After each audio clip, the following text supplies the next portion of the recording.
안녕하십니까. 신경의 군사TV 알기 쉬운 무기 백과입니다. 자, 오늘도 아주 유명한 무기, 멋진 무기 알기 쉽게 설명해 드리겠는데요. 자, 오늘의 주인공은 상륙함의 탈을 쓴 항공모함입니다. 미국의 아메리카급 강습 상륙함.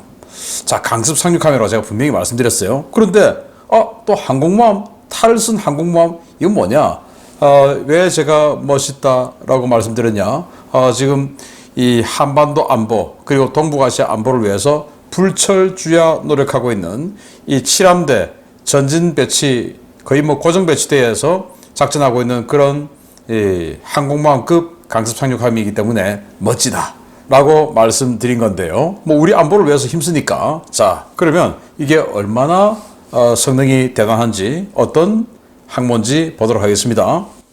자, 시진핑과 김정은의 혈압을 수직 상승시킬 미 전략자산 서해 전개입니다. 아메리카함이 인천 앞바다에 온다고 SBS가 9월 4일날 보도했어요. 23년 인천 상륙작전 73주년인 오는 9월 15일 당시 작전을 재연하는 민군 합동 행사가 인천에서 열릴 예정이다. 이번에 특별히 미 강습 상륙함이 참가해 사실상 한국과 미국이 대규모 연합훈련을 펼치는 것으로 확인되었다. 항모급 함정이 서해로 들어오는 건 13년 만이다 라고 이야기를 했는데, 자, 서해는 중국은 이 서해는 황하의 퇴적물로서 만들어진 대륙붕, 그리고 바다 색깔도 황하 색깔이야. 그래서 여기 우리 내해야 라고 우기는 그런 바다죠. 그래서 여기에 미국도 중국의 입장을 좀 고려해서 항모급의 어마어마한 자산은 이 서해로 잘 집어넣지 않고 있어요. 자, 이런 와중에 해마다 우리 정부가 또 우리 군이 인천 상륙작전 재연 행사를 해왔었죠. 그것에 이번에는 항모급 함정이 참가한다 라는 건데, 아메리카함이 참가하고, 아메리카함이 참가하면 혼자 안 오겠죠. 이 원정 타격 전단을 꾸리면 이런 샌안토니오급 이렇게 해서 이 전단을 꾸려서 오고, 이를 호위하는 구축함, 이지스 구축함도 올 겁니다. 완전히 항모 전단이 들어오고, 특히 또 이번에는 캐나다의 헬리팩스급 호위함이죠. 밴쿠버함이 같이 온다고 하는데, 캐나다도 한국전 6.25 전쟁 참전국이기 때문에 의의가 깊다고 할 수 있습니다. 자, 이런 아메리카함 뭐냐 보겠습니다. 자, 일반인이 보기에는 항공모함이죠. 그런데 전문가가 보기에도 항공모함입니다. 그런데 상륙함이라고? 자, 미 해군 항모의 한번을 보면 CVN 이렇게 돼 있죠. CV 뭐냐? 캐리어다 이거죠. 그리고 N은 누클리어 원자력 추진 항모다 라고 하는 건데, 여기는 LHA-6다. 근데 왜 항모같이 생겼는데 C 캐리어가 아니고 L 상륙함을 뜻하는 랜딩 L이 붙었냐? 그리고 H는 뭐냐? 헬리콥터죠. A는 뭐냐? 강습 어설트. 왜 이렇지? 자, 이게 큼직큼직한 게 아메리칸 스피릿. 그거 몰라? 자, 어떻게 해서 이렇게 분류가 되는지 보겠습니다. 1970년대 개념에 따라 건조된 구형 타라와급 강습 상륙함이 있습니다. 이 타라와급의 대체 소유를 제기한 미 해군인데 2000년도에요. 39,000톤급의 강습 상륙함 타라와. 이 타라와는 1970년대 건조가 되었고 5척이 있었습니다. 타라와의 후속이 와스프. 와스프의 마지막 8번 함이 마킨 아일랜드 함인데, 이 마킨 아일랜드 함은 완전히 와스프 전체와 좀 달랐어요. 와스프급 1번 함부터 7번 함까지는 전기 터빈을 움직이는데, 8번 함인 마킨 아일랜드는 여기다가 디젤, 가스 터빈, 그리고 전기 추진, 혼합 방식이에요.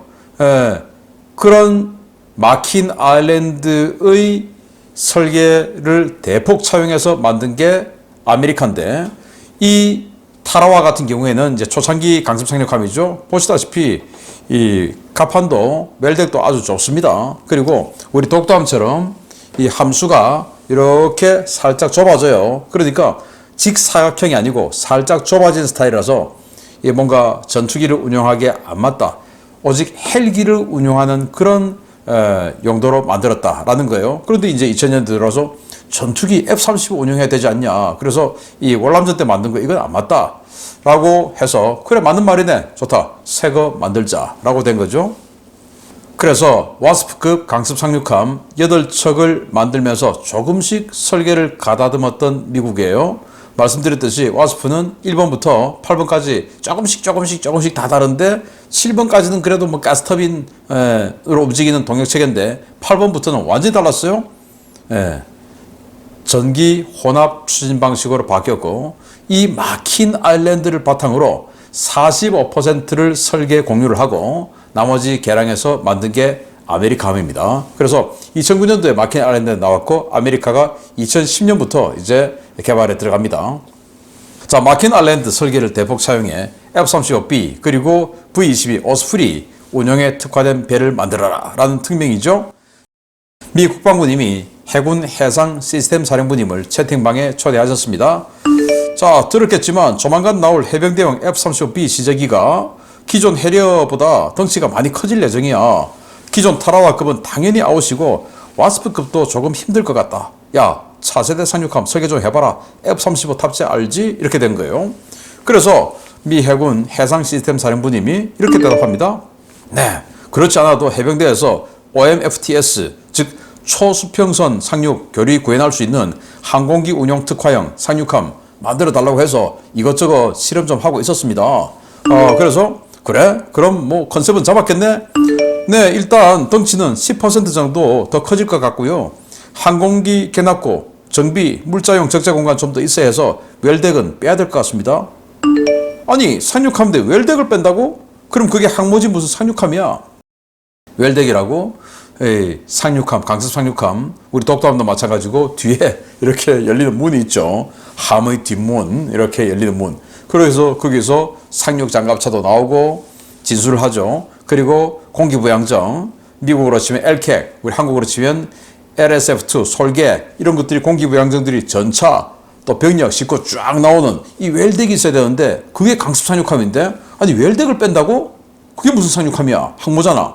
이래서 아니 뭐 해병대가 그렇게 해달라고 하는데 뭐 어쩌겠어요. 자기들 말로는 항공기 중심으로 3차원 고속 상륙한다고 하는데 뭐 지금이 쌍팔년도도 아니고 설마 우리가 AV 상륙장갑차 타고 해안에 상륙할 일 있겠어요? 이렇게 된 거예요. 자, 미군 입장에서는 지금이 뭐 걸프전 이전 냉전 시절도 아니고 천하의 미군이 상륙 돌격 장갑차를 타고 해안에 상륙할 일이 있다고? 에이 설마 이제는 그냥 오스프리 나왔으니까 그 상륙 돌격 장갑차에 탈 병력 오스프리에 실으면 되잖아요. 그래서 그냥 항공기 타고 쑥 들어가면 되지 뭐하러 그거 타고 들어가냐. 그래서 이제는 항공기 중심의 상륙함을 만들어야 된다 라고 된 거예요. 그래서 이 개념으로 만들기 시작합니다. 그래서 만든 게 바로 아메리카함입니다. 웰덱을 진짜로 없애버렸어요. 길이 뭐 또 덩치 약간씩 다 커졌습니다. 길이는 257m, 폭은 32m, 그리고 만재배 수량은 45,693톤, 뭐 통상 45,700톤 그래요. 추진은 디젤과 가스터빈 그리고 전기 혼합 추진 방식입니다. 최대 속도는 40.7km 시속이죠. 느린데? 와스프가 시속 25노트였어요. 그런데 여기는 시속 22노트. 와스프보다 더 느려요. 그래서 직접 뭐 작전 해보니까 22노트 정도만 달려도 아무 문제 없어. 그리고 비행기 띄우는데도 문제 없어. F-35 성능 좋아서 22노트만 떼도 아무 문제 없이 비행기 떠. 자, 이렇게 돼서 속도가 좀 줄었습니다. 승선 인원은 이 아메리카함의 승조원은 1,059명. 그리고 해병대원이 이 해병대원은 항공요원 포함했습니다. 항공요원도 다 해병대죠. F-35 전투기 운용하는 요원, 전투기 조종하는 요원 다 해병대 아닙니까? 그리고 상륙병 다 해병대죠. 그래서 해병대 1,687명이 타고요. 무장으로는 램, 단거리 지대공 미사일 2통, 그리고 ESSM 8연장 발사기 2개, 그러니까 ESSM 중거리 요격 미사일 16발 들어갑니다. 그리고 펠링스 20mm 근접 기관포 2개 들어가죠. 함재기는 고정익기, 회전익기 해서 총 30대에서 40대 들어가고, 고정익기 전용으로, 즉 F-35만 전적으로 태울 때는 22대까지 실을 수가 있다라는 겁니다. 자, F-35B 운영에 특화된 설계인데 최대 22대까지 탑재 가능한 라이트닝 캐리어. 라이트닝이 F-35가 라이트닝 2 아닙니까? 그래서 F-35 전용 캐리어 항모다라고 해서 이 아메리카를 라이트닝 캐리어라고 부르기도 해요. 자, 그런데 45,000톤이나 되는데 22대밖에 안 된다고? 어떻게 해서? 라고 의구심을 가진 분들이 꽤 있어요. 그런데 이 아메리카의 견학고를 보면 이렇게 생겼습니다. 자, 그래서 F-35가 알게 모르게 덩치 굉장히 크죠. 높이도 높고. 그래서 F-35를 견학고 안에 이런 식으로 지그재그로 배치를 해서 7대를 견학고 안에 실을 수가 있고, 갑판에 이런 식으로 배열을 해서 한 대는 이륙할 준비 딱 시켜놓고 이런 식으로 배열해서 갑판에 최대 15대, 엘리베이터까지 하나 얹고 해서 최대 15대를 실을 수가 있어요. 그래서 정말 테트리스처럼 쌓아서 22대. 그런데 이렇게 하면 좀 위험하겠죠. 그래서 이 엘리베이터에 있는 거 좀 빼고 대기하고 있는 거 좀 빼고 하면은 20대 정도를 실으면 정말 맥시멈이다.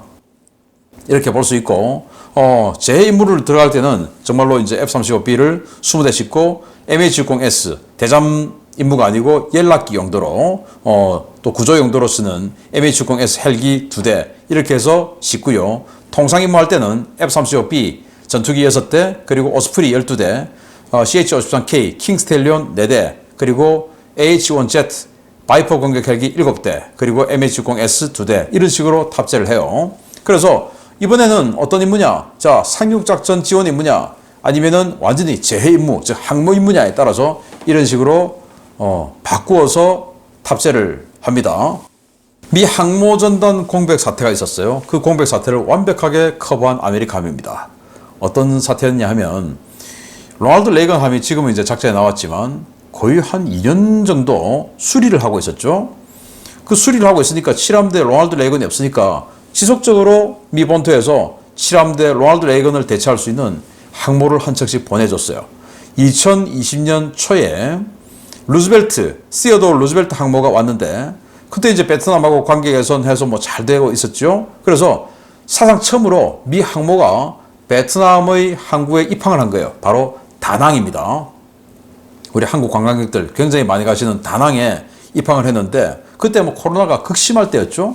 그래서 또 지금은 뭐 코로나 별거 아니지 하는데, 그때는 정말 코로나 걸리면 큰일 나는 줄 알았죠. 그래서 다낭에 신선 방문차 루즈벨트 항모가 입항을 했는데, 거기에 식료품, 식자재를 보급하던 베트남인에 의해서 코로나가 옮겨져 버린 거예요. 그래서 이 루즈벨트 항모가 완전히 코로나로 쑥대밭이 된 겁니다. 그래서 괌에 거의 뭐 석 달 이상을 꼼짝도 못하고 갇혀 있었어요.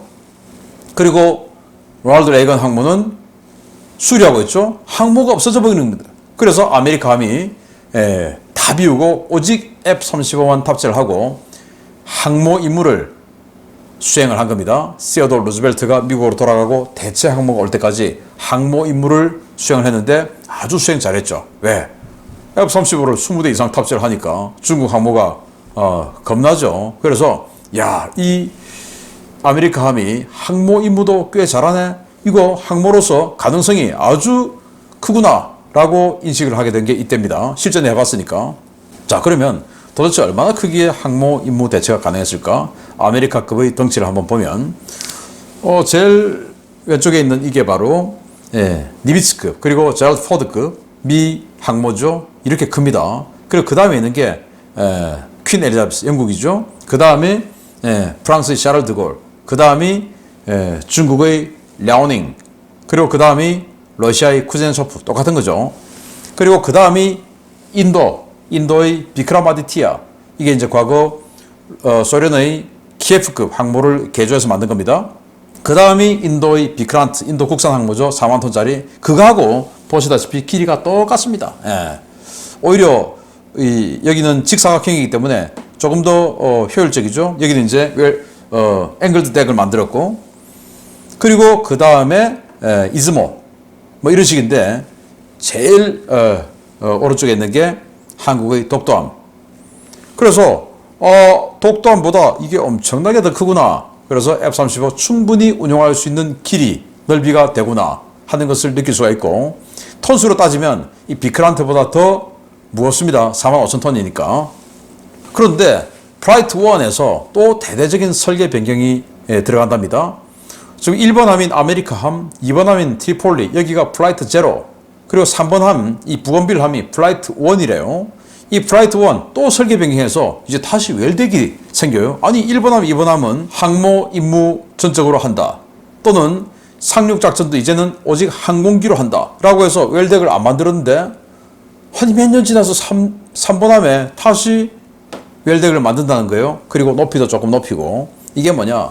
지금 미 해군 또 미 해병대가 네메시스, 그래서 해상에서 해병대가 JLTV에 미사일 발사 차량 이런 거 만들어서, 무인 발사 차량 만들어서 도서 지역에 상륙시켜서 해병대가 지대함 미사일로 중국 해군을 공격하고 경멸하는 이런 전력을 갖추고 있죠. 그래서 네메시스 자산들을 여기다가 실어서 공기부양정에 얹어서 도서 지역에 상륙시켜 중국 해군을 공격하는 이런 전력 등등 해서 이런 바뀌어진 전쟁 개념 때문에 다시 웰덱해서 공기부양정 탑재할 수 있도록 만들었고, 그렇다고 해서 항모 임무는 포기한 게 아니고 그러면서 조금 높이를 높여서 항모 임무도 그대로 수행할 수 있게끔 3번 함부터 만든다라는 거예요. 정말 뭐 굉장히 유연하게 이렇게 바꾸는 것 같습니다. 그래서 이 아메리카급이 확정된 수량만 무려 11척입니다. 11척은 뭐냐? 타라와급 5척, 그리고 와스프급 해서 대부분 대체를 하는 거죠. 그래서 계속 진화하면서 미 해군 핵심 전력으로 활약할 이 아메리카급인데, 이 아메리카함은 특히 우리 동부가, 그리고 제주도 바로 옆에 있는 일본의 사세보에 고정적으로 배치되어 있기 때문에 이 아메리카가 계속 고장나지 않고, 또 애초에 설계한 성능을 그대로 구현하면서 제해함으로 또는 상륙함으로 제주도 인근에서 활약해 주기를 기대합니다. 아메리카 강습 상륙함, 알고 보면 항공모함 알아봤습니다. 마치겠습니다. 감사합니다.